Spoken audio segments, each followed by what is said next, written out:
Chapter 1 The Boy Who Lived. Mr. and Mrs. Dawsley of number 4 Privet Drive were proud to say that they were perfectly normal. Thank you very much. They were the last people you'd expect to be involved in anything strange or mysterious, because they just didn't hold with such nonsense. Mr. Dawsley was the director of a firm called Grunnings, which made drills. He was a big, beefy man with hardly any neck, although he did have a very large moustache.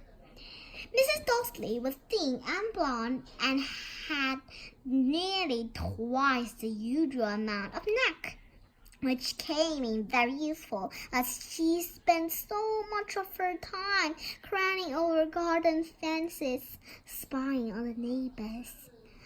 The Dawsleys had a small son called Dudley, and in their opinion, there was no finer boy anywhere. The Dawsleys had everything they wanted, but they also had a secret, and their greatest fear was that somebody would discover it.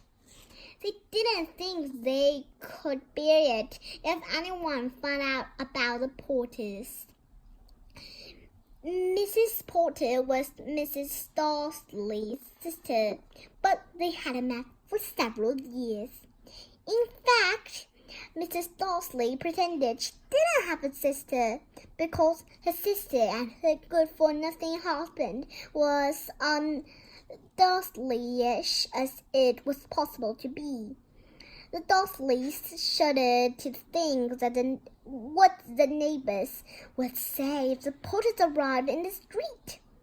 The Dawsleys knew that the Potters had a small son too, but they had never even seen him.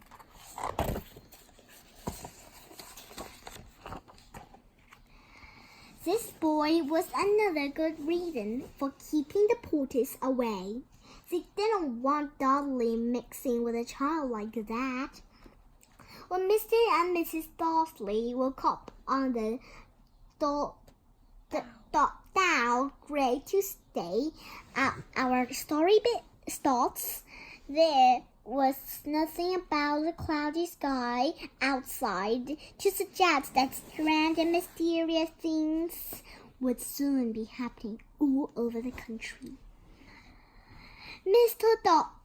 Dawsley hummed as he picked out his most boring tie for work, and Mrs. Dawsley gossiped away happily as she wrestled a screaming Dudley into his high chair. None of them noticed a large tawny owl fluttered past the window. At 8:30, Mr. Dawsley picked up his briefcase, packed Mrs. Dawsley on the cheek, and tried to kiss Dolly goodbye, but missed, because Dolly was now having a tantrum and throwing his cereal at the walls. "Little tyke," chortled Mr. Dawsley as he left the house. He got into his car and backed out of number 4th Drive. It was on the corner of the street that he noticed the first sign of something peculiar: a cat reading a map. For a second, Mr. Dawsley didn't realize that he had seen. Then he jerked his head around to look again. There was a tabby cat standing on the corner of the Privet Drive, but there wasn't a map inside. What could he have been thinking of? It must have been a trick of the light.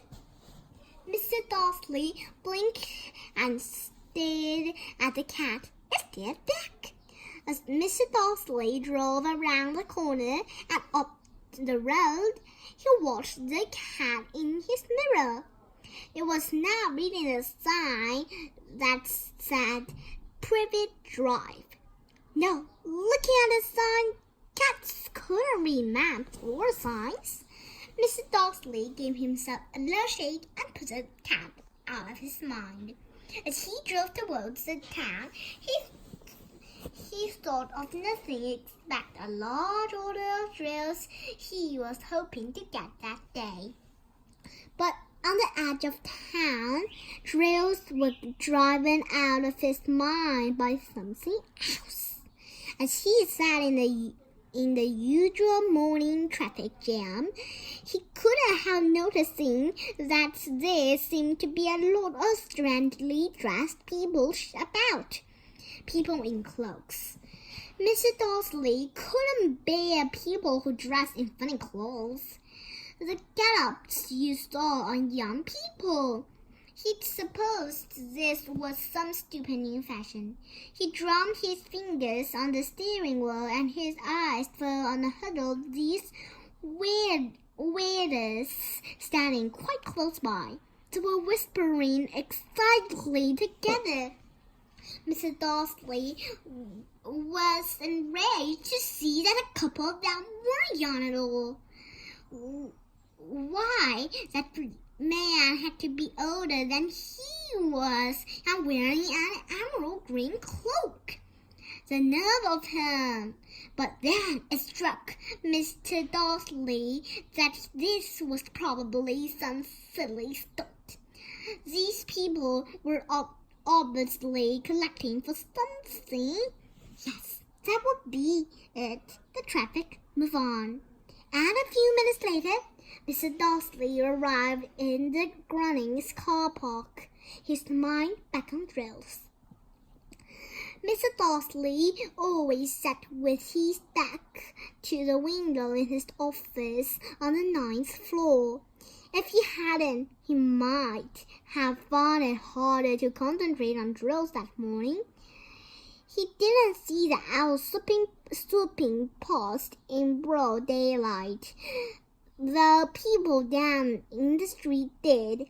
They pointed and gazed open mouths as owl after owls spat overhead.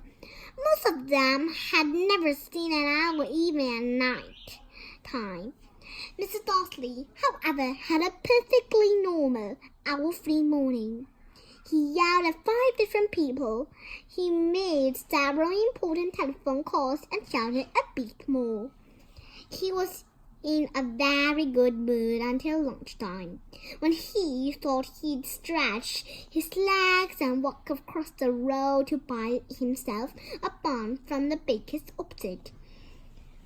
He'd forgotten all about the people in cloaks until he passed a group of them next to the baker's. He eyed them angrily as he passed. He didn't know why, but they made him uneasy. This lot was whispering excitedly too, and he couldn't see a single collecting team. It was on his way back past them, clutching a large doughnut in a bag. Then he caught a few words of what they were saying. The police. That's right. That's what I heard. Yes, their son, Harry.